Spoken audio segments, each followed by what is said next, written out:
नीम करौली बाबा का असली नाम लक्ष्मी नारायण शर्मा था। उत्तर प्रदेश के अकबरपुर गांव में जन्मे, लगभग 1900 के आसपास। तारीख स्पष्ट नहीं है। बचपन साधारण था, स्वभाव असाधारण। कोई ढोंग नहीं, कोई चमत्कार दिखाने की कोशिश नहीं, कोई आश्रम का साम्राज्य नहीं।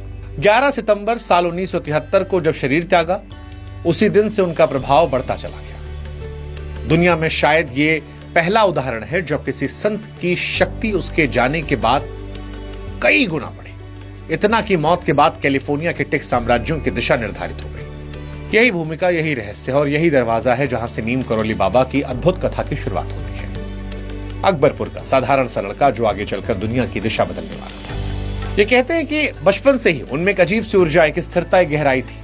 कई बार बिना बोले लोगों के मन की बात कह देते थे।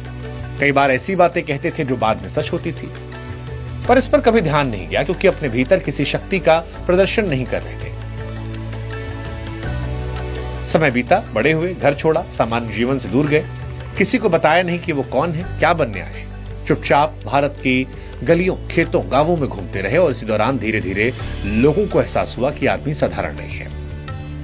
अब शुद्ध सवाल होगा कि कैंची धाम कैसे आया। 1950 के दशक की बात है। उत्तराखंड के अल्मोड़ा के पास एक शांत घाटी, धूप, शांति, प्रकृति की गोद में बैठा एक संत, नीम करौली बाबा सड़क किनारे बैठे, चुप। तभी सामने पहाड़ी पर एक युवक दिखाई पड़ता है। बाबा दूर से चिल्लाते, पूरन नीचे आओ। पूरन चौंक जाता है, उसकी धड़कन तेज होती। कौन है, नाम कैसे जानता है? पर आवाज इतनी सच्चाई से भरी थी कि नीचे उतरता है। बाबा मुस्कुराते हैं, कहते हैं मैं तुम्हें कई जन्मों से जानता हूं, खाना लाओ। पूरन घर जाता है, गरीब परिवार, बस दाल रोटी लाकर बाबा को देता है। बाबा खाते हैं, फिर अचानक कहते हैं 24 घरों के लिए चावल लाओ। गांव के लोग इकट्ठा हो जाते हैं। बाबा उन्हें जंगल की ओर ले जाते हैं, एक विशाल पत्थर की ओर इशारा करते हैं, कहते हैं हटाओ। लोग हंसते हैं, कहते हैं सदियों से पड़ा है, हिल नहीं सकता।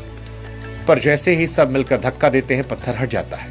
पीछे गुफा दिखाई पड़ती है, इतनी साफ कि जैसे किसी ने अभी अभी इस्तेमाल की हो। अंदर धूनी जल रही थी, गर्म राख, ताजा लकड़ियां, जैसे कोई अभी उठाओ।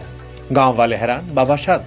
वो कहते हैं कि ये हनुमान जी की जगह है, उनकी तपोभूमि, इसे पवित्र करो। लोगों ने पानी लाकर जगह को पवित्र किया और यही स्थान बाद में बन गया कैंची धाम, जहां से बाबा की अंतर्राष्ट्रीय पहचान की शुरुआत हुई, जहां आज लाखों लोग आते हैं, जहां स्टीव जॉब्स, मार्क जकरबर्ग और दुनिया की सैकड़ों हस्तियां अपनी जिंदगी का नया पन्ना लिखने आती हैं।